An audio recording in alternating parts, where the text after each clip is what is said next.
Hello, hello. Welcome to a brand new episode of the English Leap podcast. If this is your very first time here, hi, I'm so glad you found us. And if it's not your first time, hi again. We missed you. We really did. Okay, so quick introductions because we have some new listeners today. My name is Emma. I'm one of your hosts here, and my favorite job in the whole world is to take big, scary English concepts and turn them into something you can actually use tomorrow, at work, on a call, in a meeting, wherever. And I'm Leo. I am the other host, the one who asks the questions you're too embarrassed to ask out loud. That's a good way to put it. Honestly, that's my whole job description. I mess things up, I say the wrong thing, and then Emma fixes it, and you get to learn from my pain. It's a beautiful system. It works! Okay, so today's topic. Emma, tell them. Today, we're talking about something that stresses out so many of you. How to give your opinion politely at work, in English, Oh boy. right? Because there's this moment. You're in a meeting, someone says something, and you disagree. And in your head, in your own language, you know exactly what to say. Smooth, confident. But in English? In English, my brain just stops completely. Like a laptop that's been open for 4 days and finally just freezes. That's exactly the feeling we're talking about today. So, real talk. This happened to me last year at my old job. We're in a meeting. My manager suggests this plan, and I think it's a bad idea. Like, genuinely bad. Okay, and what did you say? I said, no, that is wrong. Oh, Leo. I know. In my head, it sounded fine. Direct, clear, efficient. But the room went so quiet, you could hear the air conditioning. Oh, no. My manager just kind of blinked at me. And I remember thinking, wait, did I just insult him? Oh, you didn't insult him on purpose. But here's the thing. In English, especially in a workplace, disagreement isn't just about the words, it's about the packaging. Packaging? Yeah. Think of it like this. Imagine you have to give someone a gift, but the gift is criticism. If you just throw the box at their face, it hurts, even if the gift itself is useful. Okay, that's dark, but I get it. But if you wrap it nicely, hand it over gently, say, I thought. Okay, softer landing. I like that. Think about it like turbulence on a plane. If the pilot just drops the plane straight down onto the runway, bam! Everyone's terrified, maybe hurt. Right. But a good pilot brings the plane down slowly, gently, so you barely feel the wheels touch the ground. Same destination, same result, the plane lands either way, but how it lands changes everything about how the passengers feel. Okay, that metaphor actually hit me because that's exactly what happened in my meeting. I didn't land the plane, I just dropped it. You dropped the plane on your manager. I dropped the plane on my manager in front of everyone. Okay, but here's the good news. This is 100% learnable. It's not about being a different person. It's about learning a new set of tools, phrases, structures that let you say the exact same honest opinion, just with a softer landing. Okay, so where do we even start? Because when I'm nervous, my brain just deletes all my vocabulary. I know maybe 5 words and 3 of them are That's so relatable, and honestly, that's the real problem, isn't it? It's not that you don't have opinions. You have opinions. Strong ones, probably. Oh, very strong ones. But under pressure, your brain goes into survival mode, and it grabs the fastest, most direct sentence it can find, which usually comes out sounding harsher than you mean it. That's literally what happened. My brain panicked and just grabbed, no, that is wrong, off the shelf because it was the closest thing. Right. It's like your brain is running into a burning building and just grabbing whatever's closest to the door, instead of calmly packing a proper bag. My vocabulary bag is on fire. So today, we're going to pack that bag together, calmly, in advance, so it's ready before the fire ever starts. I like that. Preparation, not panic. Exactly. And that's actually the psychology behind today's whole lesson. When you prepare soft, polite disagreement phrases in advance and you practice them until they're automatic, you don't need to think in the moment. Your mouth just knows what to do, even when your brain is frozen. Okay, so before we get to the actual phrases, because I know that's what everyone's waiting for, let's talk about why this specific fear is so intense. Because it's not just vocabulary, right? There's something deeper. Totally. This connects to something we call the translator's delay. When you're speaking a second language, part of your brain is still quietly translating in the background, even if you don't realize it. So there's this tiny gap, this half-second delay between the thought and the sentence. Yes, that gap. That's exactly where I freeze. And in that gap, fear rushes in. Fear of sounding rude, fear of your accent, fear that everyone's judging you. And so instead of a soft, considered opinion, what comes out is either total silence Or, no, that is wrong. or that, yes. Okay, so it's not that I'm rude, it's that I'm scared. And scared people say short, blunt things. Exactly. And here's something that should make you feel so much better. Every single person listening to this right now has done some version of what Leo did. Please, everyone, feel my pain with me. We've all frozen. We've all blurted something too direct, or worse, said nothing at all and let a bad idea move forward because we didn't have the words ready. That guilt, that little voice saying, I should have spoken up. We've all carried it home after a meeting. Oh, that voice is loud. That voice keeps me up at night sometimes. Like replaying the meeting in my head at 2 a.m. going, I could have said it this way. The 2 a.m. replay. Very relatable. So relatable. But here's the reframe I want everyone to hold on to. This isn't about becoming perfect or fearless. It's about connection. Giving your opinion politely isn't a performance of perfect grammar. It's a bridge you're building between your honest thought and someone else's feelings, so the idea can land safely and actually be heard. Okay, I love that. Because honestly, if I say my opinion wrong, but it's still kind and clear, people will still get it. Exactly. Perfection isn't the goal here. Connection is. All right, Emma, I think I'm ready. Pack my vocabulary bag. Give me the tools. Let's do it. Time for the word tour. I love this part. Okay, so during our chat, we naturally used a bunch of strong, useful words.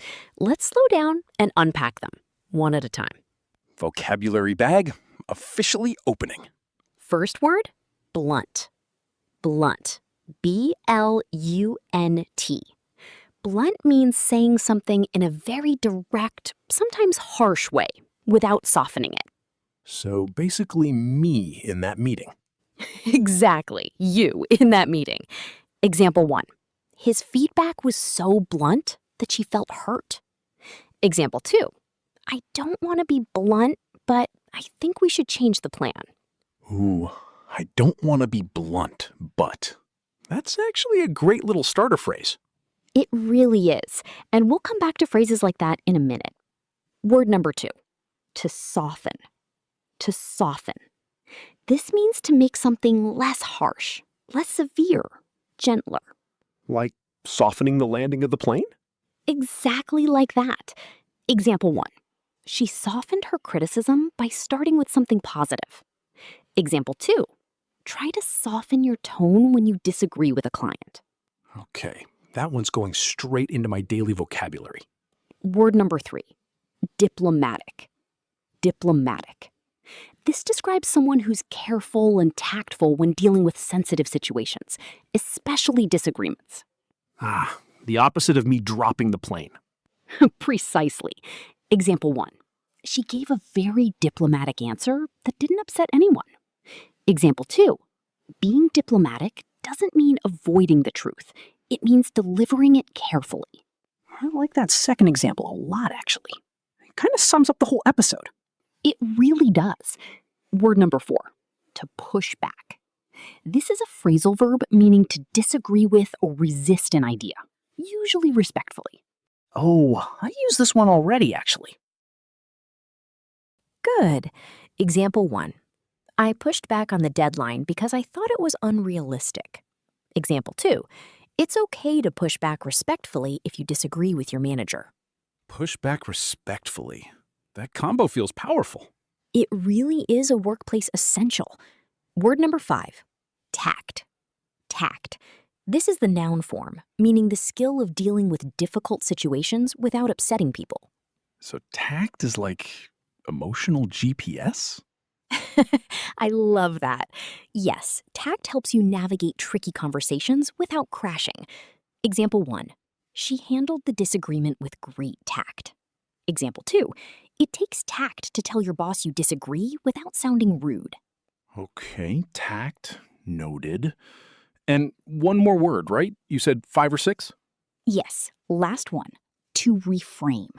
To reframe means to present the same idea or situation in a new, often more positive or useful way. Oh, like what we did earlier with connection versus perfection. Exactly.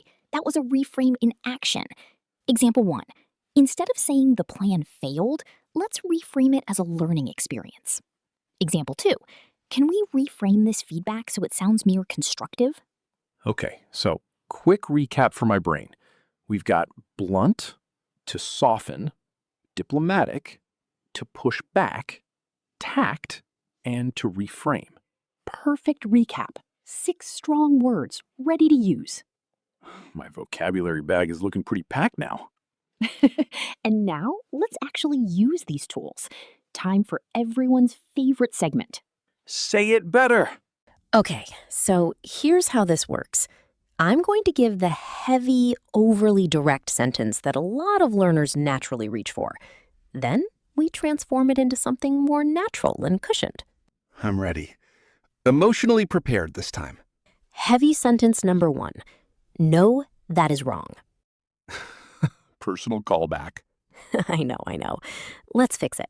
Instead, try, I see your point, but I actually see it a little differently. Oh, that's so much softer. And here's why it works psychologically. You're starting with, I see your point. That validates the other person first. Their idea gets acknowledged before yours even enters the room. Nobody feels attacked because you didn't reject them. You just added your own perspective next to theirs. So it's not, you're wrong, it's, here's another angle. Exactly. Heavy sentence number 2. Your idea won't work. Ouch. Yeah, that one stings just hearing it. Right? Instead, try, I'm a little worried this might run into some issues. Can we talk through it? Oh, that invites conversation instead of shutting it down. Exactly. And that's the psychological trick. Your idea won't work is a closed door. I'm a little worried plus a question is an open door. You're inviting them to problem solve with you, not telling them they failed. Okay, that's such a small change with such a big emotional difference. That's the whole magic of this skill. Heavy sentence number 3, and this one is very personal for a lot of our listeners. My English is bad. Oh, that one hurts. Because I've said it about myself so many times. So many of us have. Instead, try, English isn't my first language, so bear with me if I need a moment. Whoa, that's such a confidence shift. It really is. My English is bad is a judgment, a harsh label you're putting on yourself. But English isn't my first language is just a neutral fact. It removes the shame and replaces it with simple information. And it invites patience instead of pity. I need to tattoo that sentence somewhere I can see it every day. Maybe just write it on a sticky note for now. Deal. Okay, next one. Heavy sentence number 4. I can't come to the meeting. Simple, but kind of cold, right? Very cold, especially in a work context. Instead, try, I'm so sorry, but I won't be able to make it to the meeting. Could you send me the notes afterward? Ooh, and adding that little request at the end makes it feel proactive, not lazy. Exactly. That's key. You're not just canceling, you're showing that you still care about staying involved. The apology plus the follow-up request shows respect for everyone's time and effort. Okay, one more, right? You said 4 or 5. Yes, one more. Heavy sentence number 5.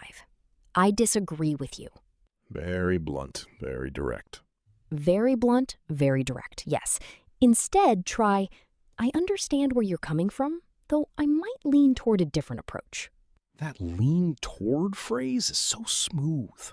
It really softens everything, because instead of a hard clash of I disagree, you're describing your opinion as a gentle direction, a lean, not a wall. Okay, I genuinely feel like I could survive a meeting now. That's exactly the goal. Can we do a quick recap of all 5? Of course, instead of no, that is wrong, try I see your point, but I see it a little differently. Instead of your idea won't work, try I'm a little worried this might run into issues. Can we talk it through? Instead of my English is bad, try English isn't my first language, so bear with me. Instead of I can't come to the meeting, try I'm so sorry, but I won't be able to make it. Could you send me the notes? And instead of I disagree with you, try I understand where you're coming from, though I might lean toward a different approach. Okay, that's 5 brand new tools in my bag today. And now, let's turn those tools All right, into here's action. your homework for this episode.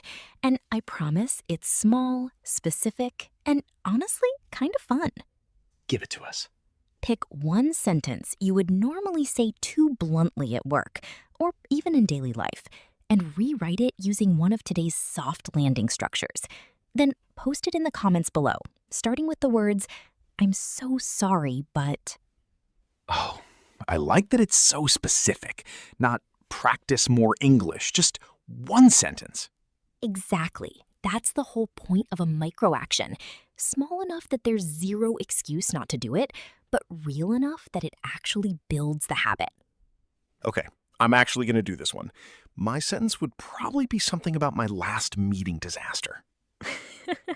Please share it with us. We want to hear the redemption arc. The redemption arc of the guy who dropped a plane on his manager. Exactly that. Okay, but seriously, before we go, I just want to say something to everyone listening. If you've ever frozen in a meeting, or said something too blunt by accident, or avoided speaking up completely because you were scared, You are so not alone in that. not even a little bit alone. And here's the last thought I want to leave you with today. Speaking English politely, giving your opinion with tact, it's not about hiding who you are or being fake. It's about building a small bridge between your honest thoughts and someone else's feelings, so your ideas can actually be heard and actually matter. It's not about sounding perfect. It's about staying connected. Every soft phrase you learn today is just one more plank in that bridge. I really needed to hear that, honestly. Me too, if I'm being honest. All right, everyone, go write that sentence in the comments. We genuinely can't wait to read them. We really can't. Thank you so much for spending this time with us today. Keep leaping. We'll see you in the next one. Bye for now.